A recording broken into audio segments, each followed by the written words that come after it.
নমস্কার, সুভদ্রা রান্নাঘরে আমার সকল দর্শক বন্ধুকে জানাই স্বাগত। আমি শিউলি। আজকে আমি দেখো একটা তোমাদের সুন্দর একটা সহজ রেসিপি নিয়ে এসেছি।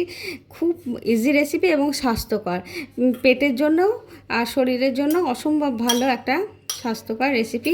এটাকে আমরা দই ভাত বলি, কেউ কার্ড রাইস বলে, কেউ মানে এক জন এক এক রকম বলে। যাই হোক, আমি এক বাটি ভাত নিয়েছি, ভাতটা কিন্তু ঠান্ডা। ঠিক আছে, এই ভাতটা একটুখানি হাতে করে আমি মেখে মানে একটু নরম করে নিচ্ছি, মানে চটকে নিচ্ছি যেটাকে বলে। তারপর তোমাদের আমি দেখাচ্ছি। এবারে আমি ভাতটার সাথে কি মিক্সড করবো বলো তো?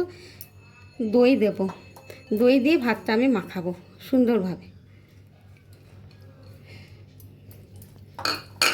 এবার স্বাদ অনুযায়ী আমি লবণ দিয়ে দিচ্ছি, আর দিচ্ছি না। এবার আমি ভালো করে মেখে নিচ্ছি ভাতটার দিকে। আমি গ্যাসের মধ্যে একটা তড়কা প্যান বসিয়ে দিয়েছি। তার মধ্যে আমি কিছু ফোড়ন দেব। উড়ান ডাল দিচ্ছি, মানে বিউলির ডাল। ডালটাকে আমি ন্যাকড়া দিয়ে, সাদা ন্যাকড়া দিয়ে ভালো করে ধুয়ে মানে মুছে নিয়েছি। হ্যাঁ, কারণ ডালে আর একটু রাই দিলাম, সর্ষে দিলাম, একটা শুকনো লঙ্কা দিলাম ফোড়নে,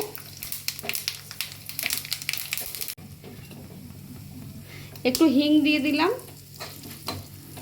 এবারে দেব কারি পাতা। কারি পাতাটা আমি কুচো করে রেখেছি। দারুণ, অসম্ভব সুন্দর সুগন্ধ বেরোচ্ছে আমার। দেখো, তরকাটা একদম রেডি হয়ে গেছে। আমি এবার এই দই ভাতের সাথে তরকাটা দিয়ে দিচ্ছি।